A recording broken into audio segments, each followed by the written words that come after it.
Bismillahirrahmanirrahim. Assalamualaikum warahmatullahi wabarakatuh. Perkenalkan, nama saya Ihsan Hidayat, PP 170517.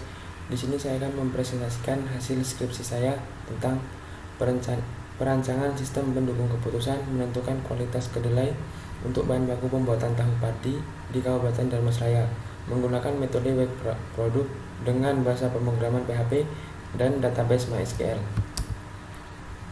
Latar belakang masalah. Teknologi informasi pada saat ini memberikan dampak yang sangat bermanfaat dari segala bidang. Karena dengan teknologi informasi ini, baik itu perusahaan jasa atau usaha lainnya, dapat mempermudah semua kegiatan proses bisnis yang dilakukannya. Selain itu, usaha ataupun perusahaan juga dapat memenuhi kebutuhannya dengan menggunakan teknologi informasi tersebut.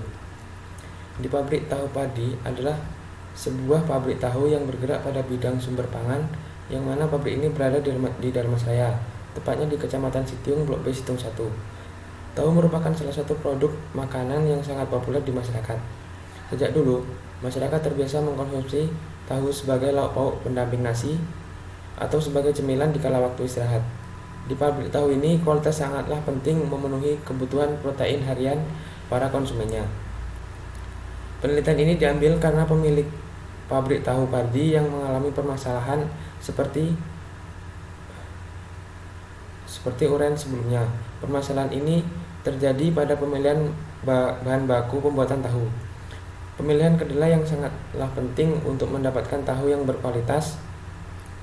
Pabrik ini memerlukan sebuah website untuk membantu pemilihan kualitas kedelai sebagai bahan baku utama pembuatan tahu di pabrik tahu padi.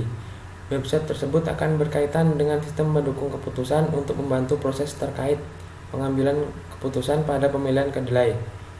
Apalagi pemilik usaha ingin menghasilkan produk yang berkualitas demi meningkatkan kualitas produk dan juga menunjang pemasaran. Ada beberapa metode yang dapat digunakan dalam sistem pendukung keputusan, salah satunya adalah metode web product. Perumusan masalah. Yang pertama, bagaimana memperbaiki kualitas produk menjadi lebih baik dan berkualitas. Yang kedua, bagaimana cara memperbaiki kualitas rasa dari produk menjadi lebih baik. Yang ketiga, bagaimana cara pemasaran produk agar dapat menunjang kualitas yang akan mempengaruhi harga pemasaran. Batasan masalah. Yang pertama, sistem pendukung keputusan yang dibuat untuk menentukan kualitas kedelai sebagai bahan baku tahu di pabrik tahu padi. Yang kedua, sistem pendukung keputusan yang dibuat dengan menerapkan web product. Yang ketiga, sistem pendukung keputusan yang dibuat dengan menggunakan bahasa pemrograman PHP dan database MySQL. Yang selanjutnya untuk hipotesa. Yang pertama, diharapkan dengan sistem informasi pendukung keputusan yang akan dibangun dapat memperbaiki kualitas produk menjadi lebih baik. Diharapkan dengan sistem informasi pendukung keputusan yang akan dibangun dapat. Selanjutnya untuk hipotesa. Berdasarkan perumusan masalah di atas, maka perkiraan sementara dari penelitian ini yaitu: yang pertama, diharapkan dengan sistem informasi pendukung keputusan yang akan dibangun dapat memperbaiki kualitas produk menjadi lebih baik. Diharapkan dengan sistem informasi pendukung keputusan yang akan dibangun dapat memperbaiki kualitas produk menjadi lebih baik. Yang ketiga, diharapkan dengan sistem informasi pendukung keputusan yang akan dibangun akan menunjang kualitas pemasaran produk. Selanjutnya untuk tujuan penelitian. Yang pertama, membangun sistem pendukung keputusan dengan menerapkan metode web produk yang dapat menghasilkan keputusan pemilihan kualitas kedelai untuk bahan baku pembuatan tahu yang tepat dan akurat. Selanjutnya, memudahkan dalam pemilihan jenis-jenis kedelai untuk ditentukan dalam proses pembuatan tahu. Selanjutnya, membangun sebuah sistem pendukung keputusan yang dapat mempermudah pemilik dalam menentukan kedelai berkualitas untuk bahan baku pembuatan tahu. Selanjutnya untuk analisis teori. Yang pertama, definisi sistem penunjang keputusan. Sistem pendukung keputusan adalah suatu sistem informasi spesifik yang ditujukan untuk membantu manajemen dalam mengambil keputusan yang berkaitan dengan persoalan yang bersifat semi terstruktur. Selanjutnya, definisi metode web product. Web product adalah metode penyelesaian dengan menggunakan perkalian untuk menghubungkan rating atribut, di mana rating harus dipakatkan terlebih dahulu dengan bobot atribut yang bersangkutan. Proses ini sama dengan halnya dengan proses normalisasi. Selanjutnya untuk analisa dan perancangan. Alat bantu perancangan sistem. Di sini saya menggunakan UML, adalah standarisasi internasional untuk notasi dalam bentuk grafik yang menjelaskan tentang analis dan desain perangkat lunak yang dikembangkan dengan pemrograman berorientasi objek. Bagian dari UML ada use case diagram, merupakan permodelan untuk kelakuan sistem informasi yang dibuat. Use case mendeskripsikan sebuah interaksi antara satu atau lebih aktor dengan sistem informasi yang akan dibuat.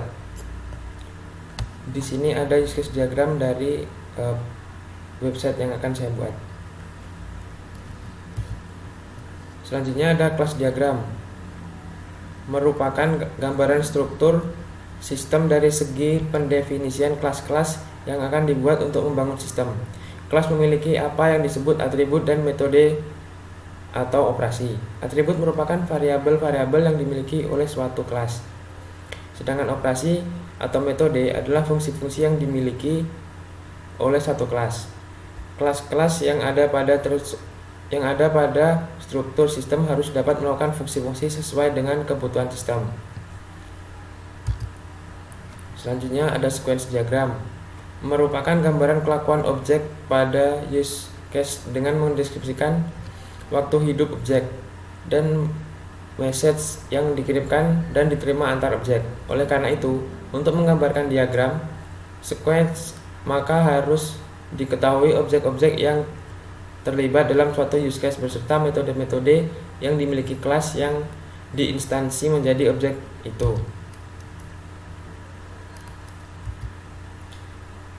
Ini gambar sequence diagram data kriteria. Selanjutnya ada activity diagram.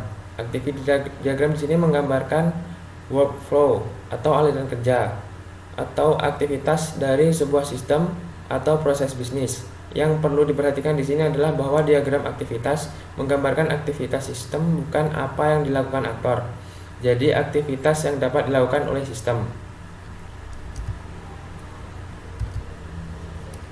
Untuk kesimpulan, yang pertama, dengan bantuan sistem mendukung keputusan menggunakan metode web product dapat memperbaiki kualitas produk menjadi lebih baik dan berkualitas. Dengan menerapkan sistem mendukung keputusan dapat memperbaiki kualitas rasa dari produk menjadi lebih baik. Selanjutnya, dengan menerapkan sistem mendukung keputusan, pemilik pabrik dapat mengetahui cara pemasaran produk agar dapat menunjang kualitas dan harga. Saran untuk pemilik perusahaan, yang pertama, menerapkan sistem komposisi yang lebih optimal dengan menggunakan aplikasi atau website agar lebih efektif dan efisien. Selanjutnya, setelah sistem ini dapat dioperasikan dengan maksimal, maka bisa dijalankan untuk kepentingan penjualan tahu pada pabrik tahu padi. Selanjutnya, dengan adanya sistem mendukung keputusan akan mempermudah dalam proses pemilihan produk kedelai yang terbaik. Selanjutnya kita masuk ke program. Di sini adalah halaman login untuk admin dan juga pimpinan.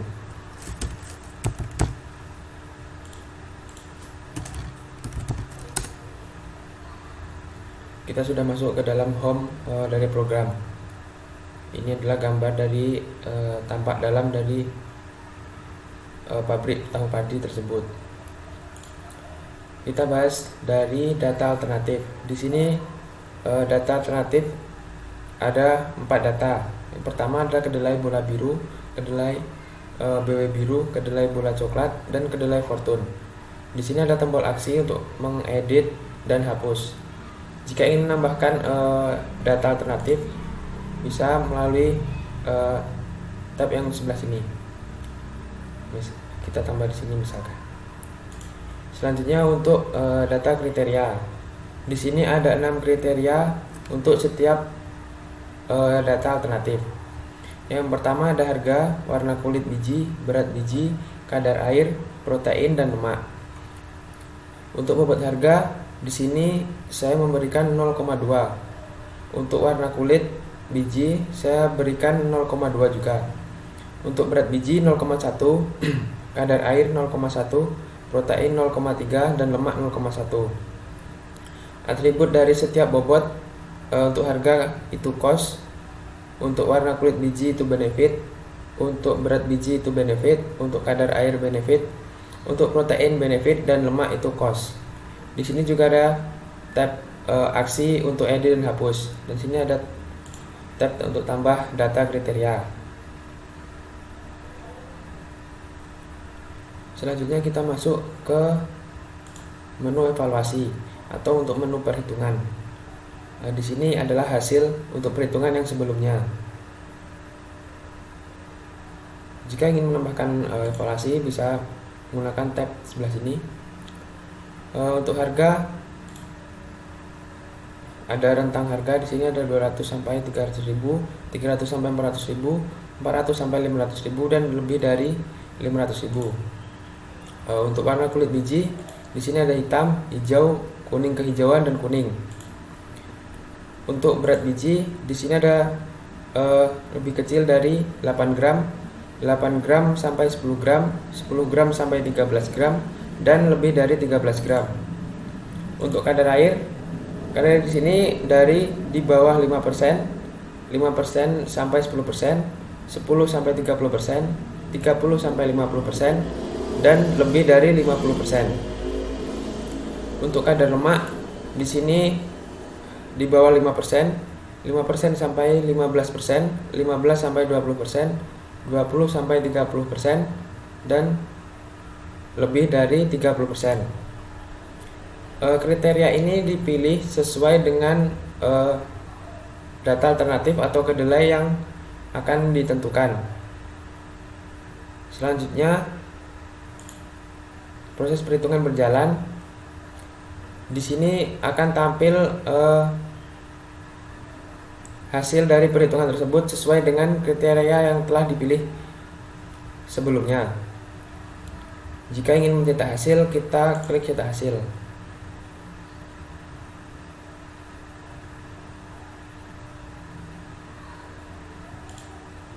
Tampil laporan dari kriteria kedelai yang terbaik dari kriteria-kriteria yang lainnya. Jika sudah, kita klik logout.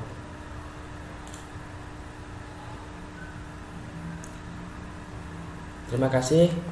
Itu hasil presentasi dari skripsi saya, juga program dari sistem yang saya buat. Apabila ada kesalahan, saya mohon maaf. Assalamualaikum warahmatullahi wabarakatuh.